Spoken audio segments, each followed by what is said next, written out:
Sukdulan na ang galit ni Marge kay Paulo at Thea, lalo na ito kay Greg dahil hindi umano siya ipinagtanggol ng mga ito kahit ang dalawa pa ang may mali. Walang ibang mahalaga para kay Greg ang reputasyon ng kanilang pamilya.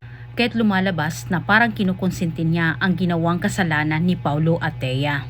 Bistado na itong si Thea, patuloy pa rin ito sa kanyang pagkukunwari at pilit pa rin itong kinuha ang simpatsya ni Regina at Greg. Si Marge ay hindi magawang kampihan nila Greg at Regina, ay nagpasya na ito na lisanin ang pansyon ng mga Torrecampo. Taging dahilan pa itong si Regina para magbago ang isip ni Marge. Todo pangungumbinsi itong si Regina na wag iwanan umano ni Marge itong si Paulo, wag umanong sukuan. Nagpayo ni Regina, naunawaan umano niya ang nararamdaman ni Marge dahil ganun din siya dito kay Greg. Ganun pa man umano ang ginawa ni Greg sa kanya ay hindi umano niya ito sinukuan. Itong mangyari ni Regina ay gayahin umano siya ni Marge. Paglaban umano nito ang karapatan bilang isang asawa at dagdag ni Regina kapag ituloy umano ni Marge ang pag-alis sa mansyon, iwanan itong si Paulo. Parang pinagbigyan na umano ni Marge ng pagkakataon itong si Thea na matuklaw muli itong si Paulo. At sa oras umano malaman ni Jasmine ang kaguluhan sa mansyon ay mas lalo umanong ikakasama sa kalusugan ng bata. Tala sa kabilang banda ay kinakatakutan ngayon ni Thea ang magising umano itong si Joubert. Sigurado itong si Thea na ituro umano siya ni Joubert na kanya itong hinulog sa hagdan. Tawag ni Thea sa kanyang kaibigan, humingi ng payo sa dapat niyang gawin. Diretsahan siyang pinagsabihan ng kanyang kaibigan na sa oras malaman umano ni Marge